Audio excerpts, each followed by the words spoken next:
pemirsa, Assalamualaikum warahmatullahi wabarakatuh. Salam sehat, salam semangat, salam budaya pewayangan. Kembali berjumpa bersama channel Ari Poncowolo. Mari berbagi wawasan seputar pewayangan Jawa. Pandawa Dadu merupakan salah satu lakon dalam pewayangan Jawa yang merupakan suratan takdir dari Yang Maha Kuasa. Bahkan, para dewa pun tidak diperkenankan untuk membantu Pandawa dalam lakon tersebut. Seperti apa ringkasannya? Simak terus, jangan kemana-mana.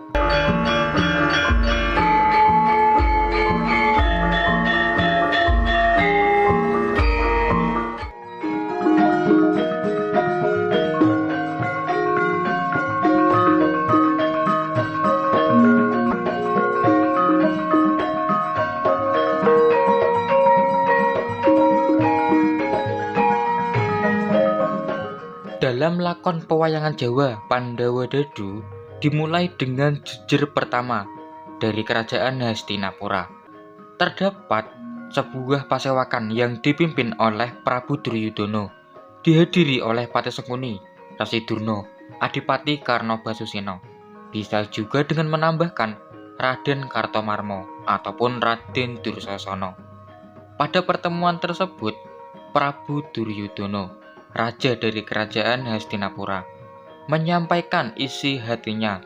Yang pertama, iri dengan kemegahan kerajaan Ngamarta atau kerajaan Indraprasta milik Prabu Puntadewa atau Prabu Darmakusuma. Yang kedua, merasa malu pada lakon sesaji Raja Suya, yang mana Prabu Duryudono tercebur kepada kolam lalu dihina oleh Dewi Drupadi. Prabu Duryudono menyampaikan keinginan hatinya untuk balas dendam sekaligus memiliki kerajaan Ngamarta atau kerajaan Indraprasta. Adipati Karnobasusena yang notabene adalah senopati dari kerajaan Ngastina atau Hastinapura menyatakan siap menggempur kerajaan Ngamarta untuk membalas penghinaan sekaligus membedah kerajaan agar Prabu Duryudono bisa memiliki kerajaan Ngamarta atau kerajaan Indraprasta.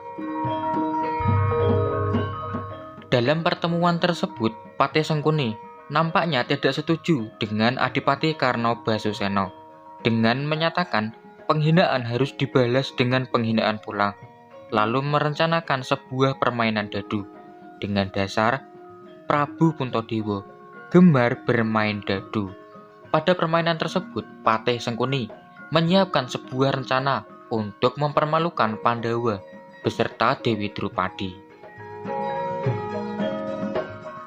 Pendeta dari kerajaan Hastinapura, Resi Durna, dengan beragam pertimbangan kurang setuju dengan pemikiran dari Patih Sengkuni dengan menilik latar belakang bahwasanya sudah banyak rencana yang disusun oleh Patih Sengkuni untuk mencelakai Pandawa. Dan nyatanya rencana tersebut hampir semuanya gagal. Resi Durna lebih setuju dengan usulan dari Adipati Karnobasusena dengan menilai rencana dari Patih Sengkuni merupakan tindakan yang sama sekali tidak mencerminkan seorang kesatria. Namun, Prabu Duryudono nampaknya lebih tertarik kepada rencana yang disusun oleh Patih Sengkuni dengan sebuah permainan dadu untuk mempermalukan Pandawa beserta Dewi Drupadi. Resi Durna menambahkan ada sosok Prabu Sri Bathara di samping Pandawa yang mana selalu membantu Pandawa bila mana menemui sebuah kesulitan. Maka harus ada rencana cadangan yang harus menyisihkan atau menyingkirkan Prabu Sri Bathara agar pada saat tersebut menyingkir atau jauh dari para Pandawa. Dengan demikian, Prabu Sri Bathara tentunya tidak dapat membantu Pandawa dalam permainan dadu tersebut yang diselenggarakan oleh Patih Sengkuni di kerajaan Hastinapura. Pada pertemuan ini, nampaknya Patih Sengkuni sudah sangat yakin dengan rencana yang disusunnya karena sudah menyiapkan beberapa skenario yang mana untuk melancarkan rencananya. Di antaranya, Resi Durna dimintai tolong untuk menyuruh murid-muridnya menggempur kerajaan Dwarawati, yang mana akan membuat sibuk Prabu Sri Bathara Kresna beserta pasukan Dwarawati, yang membuat Prabu Sri Bathara Kresna tidak akan bersama Pandawa pada permainan dadu. Yang kedua, Adipati Yamawidura dipilih untuk menyampaikan surat undangan kepada Pandawa di kerajaan Ngamarta. Dengan demikian, Pandawa pasti akan enggan untuk menolak permainan dadu, yang mana pasti Pandawa akan hadir dalam permainan dadu. Pasewakan selesai, Prabu Duryudana minta izin untuk kembali masuk ke Daton, yang mana Patih Sengkuni diminta untuk membubarkan para tamu undangan yang hadir di kerajaan Hastinapura.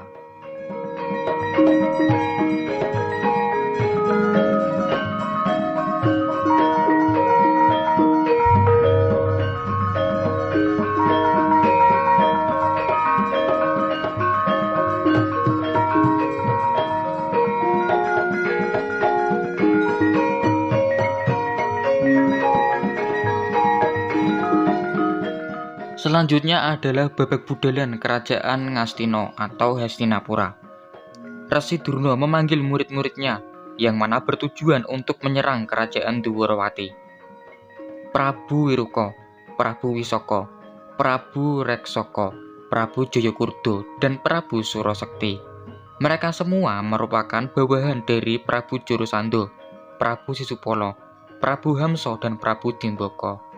Mereka semua diminta oleh Resi Durna untuk menggempur kerajaan Dwarawati, yang pastinya untuk sesaat akan membuat sibuk dari Prabu Sri Bathara Kresna. Semua para raja, murid dari Resi Durna mohon pamit untuk menggempur kerajaan Dwarawati.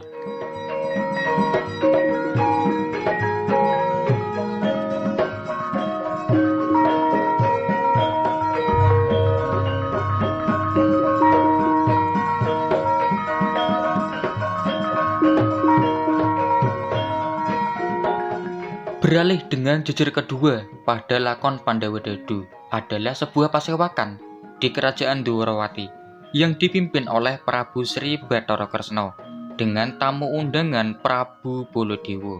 Hadir dalam pasewakan adalah Patih Udawa, Raden Setyaki, Raden Setyaka, Raden Partojemena dari Kadipaten Dodopeksi, dan juga beberapa tamu undangan lainnya yang ada di pasewakan luar. Prabu Sri Bathara Kresna menyampaikan sebuah gundah gulana hatinya, yang mana bermimpi kerajaan Ngamarta beserta Pandawa dan Dewi Drupadi tenggelam oleh banjir, namun pada waktu berdekatan bisa timbul kembali. Hal tersebut menjadikan Prabu Sri Bathara Kresna ingin segera mengunjungi para saudaranya, yakni para Pandawa, di kerajaan Ngamarta. Prabu Baladewa berpendapat bahwasanya Prabu Sri Bathara Kresna mungkin hanya merasa kangen akan saudaranya para Pandawa di kerajaan Ngamarta. Namun demikian, memang sudah selayaknya karena pada setiap harinya memang Prabu Sri Bathara Kresna tidak pernah jauh dari Pandawa, yang mana pada setiap hari Prabu Sri Bathara Kresna pasti menyempatkan hadir di kerajaan Ngamarta untuk mendampingi para Pandawa dalam setiap harinya.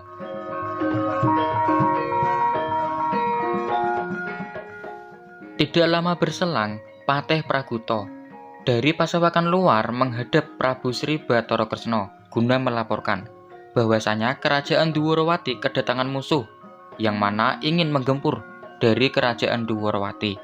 Para musuh tersebut nampaknya merupakan raja-raja bekas para raja yang dikalahkan oleh Pandawa di waktu lampau.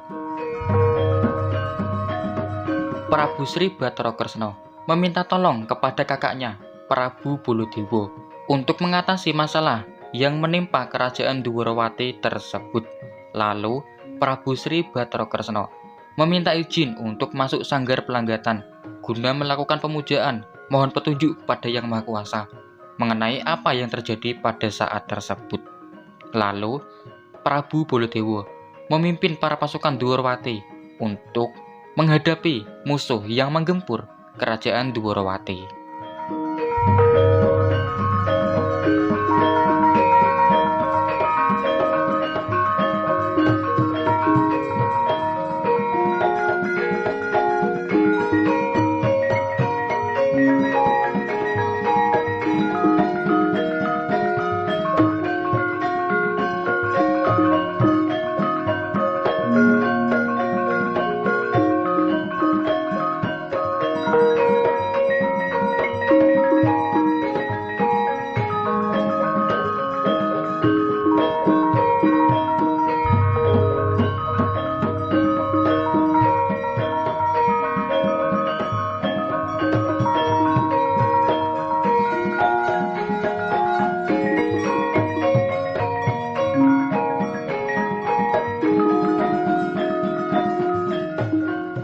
Perang gagal pun terjadi di alun-alun Kerajaan Dwarawati.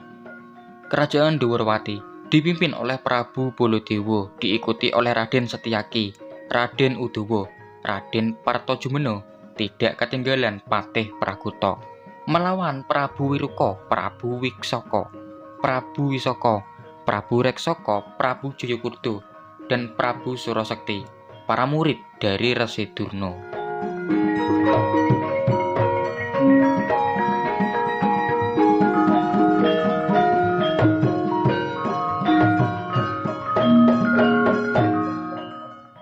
Jejer ketiga dari lakon Pandhawa Dadu adalah jejer Ngamarta, yang mana pada pasewakan tersebut ada Pandhawa, Ponokawan. Hadir pula tamu undangan Adipati Yomowidura untuk menyampaikan undangan yang diberikan Kerajaan Hastinapura kepada Kerajaan Ngamarta, yang berisi undangan permainan dadu yang bertajuk mempererat tali persaudaraan antara Pandhawa dan Kurawa.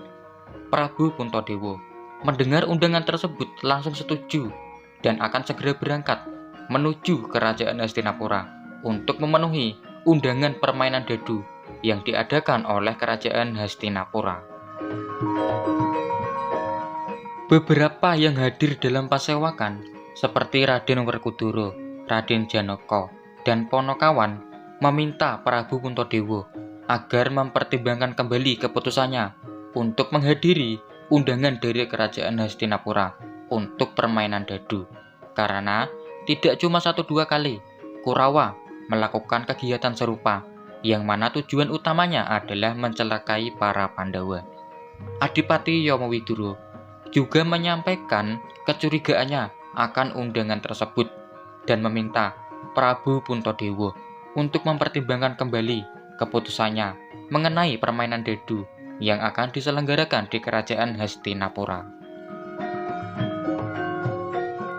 Namun Prabu Puntadewa sudah menyepakati akan menghadiri undangan dari Kerajaan Hastinapura, lalu menyampaikan, seorang raja tidak boleh berubah-ubah dalam mengambil keputusan. Maka diputuskan pada saat itu, Pandhawa beserta Dewi Drupadi dan Dewi Kunti akan berangkat menuju Kerajaan Hastinapura untuk menghadiri undangan dari Prabu Duryudana berupa permainan dadu.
kembali menuju pada pertempuran yang berlangsung di alun-alun kerajaan Dwarawati. Para senopati dari kerajaan Dwarawati yang dipimpin oleh Prabu Baladewa berhasil menumpas musuh yang menyerang kerajaan Dwarawati. Tidak lama berselang, muncul Prabu Sri Bathara Kresna yang nampaknya sudah selesai melakukan pemujaan di Sanggar Pelanggatan, lalu menyampaikan ingin segera menyusul Pandawa karena nampaknya muncul perasaan bahwasanya para Pandawa akan menemui kejadian buruk. Dengan hal tersebut, kerajaan Dwarawati dititipkan kepada Prabu Baladewa untuk berjaga-jaga bila mana terdapat serangan kembali oleh musuh yang tentunya tidak diinginkan oleh Prabu Sri Bathara Kresna. Prabu Sri Bathara Kresna berpamitan untuk segera menyusul Pandawa di kerajaan Ngamarta.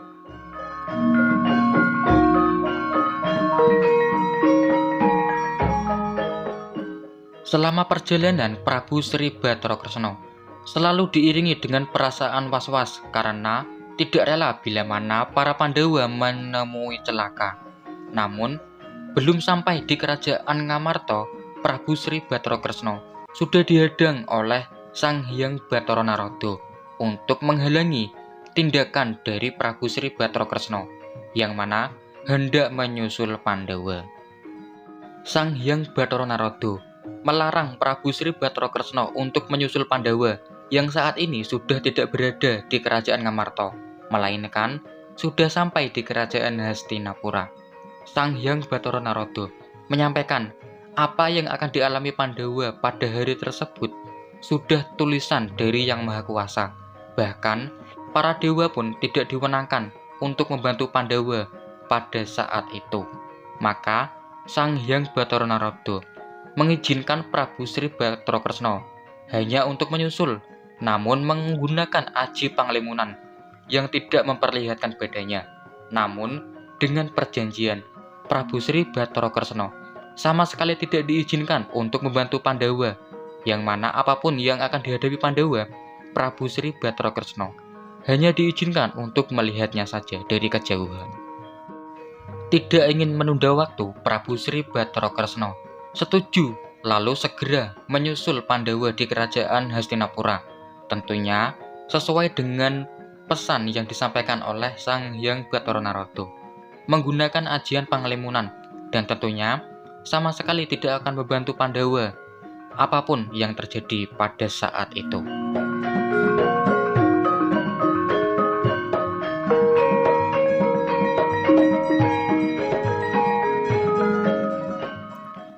Beralih di kerajaan Hastinapura, Prabu Duryudana didampingi oleh Patih Sengkuni dan beberapa Kurawa yang lainnya menyambut para tamu undangan.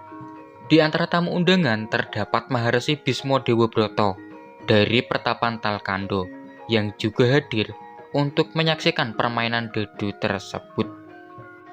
Maharsi Bisma Dewabrata entah pada saat itu tidak tahu sama sekali apa yang direncanakan oleh para Kurawa untuk para Pandawa, namun berpesan kepada Prabu Duryudana agar jujur dalam permainan tersebut. Sebagai gantinya, Maharsi Bisma Dewabrata karena sama sekali tidak setuju hanya hadir di kerajaan Hastinapura, namun tidak akan pernah menyaksikan permainan dadu antara Pandawa dan juga Kurawa. Setelah semua tamu undangan hadir di kerajaan Hastinapura, permainan dadu pun dimulai yang dipimpin oleh Patih Sengkuni. Nah, pada babak ini tentunya beragam sanggit yang ada dan berkembang dalam cerita pewayangan Jawa. Salah satu sanggit adalah permainan dimulai dengan tanpa taruhan, yang mana selalu dimenangkan oleh para Pandawa. Lalu dimulai dengan taruhan kecil-kecilan, yang nampaknya juga dimenangkan oleh para Pandawa. Pada babak ketiga, dimulailah rencana licik dari Patih Sengkuni, yang meminta Prabu Duryudana untuk membuat taruhan berupa kerajaan seisinya. Prabu Duryudana dengan kerajaan Ngastina dan seisinya, Prabu Puntadewa dengan kerajaan Ngamarta beserta isinya, yang mana pada babak tersebut ternyata Pandawa menelan sebuah kekalahan.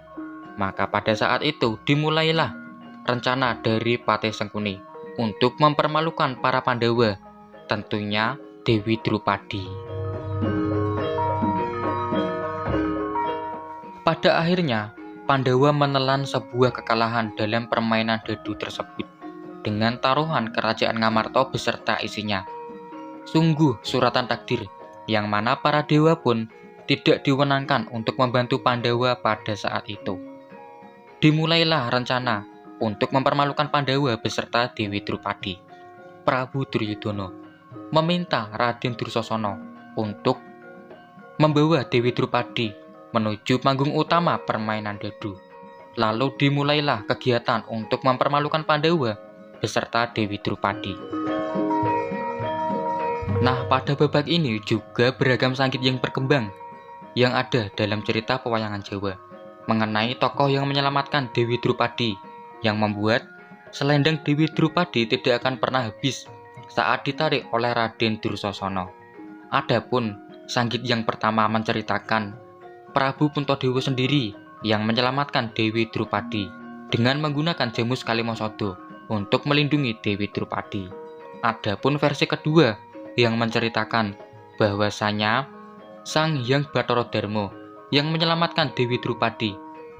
Adapun yang ketiga adalah sangkit yang menceritakan Prabu Sri Bathara Kresna menggunakan ajian Panglimunan yang menyelamatkan Dewi Drupadi dengan membuat selendangnya tidak akan pernah habis saat ditarik oleh Raden Dursasana. Pada akhirnya permainan dadu dihentikan oleh Dewi Gendari. Dewi Gendari meminta agar semua taruhan dikembalikan kepada Pandawa.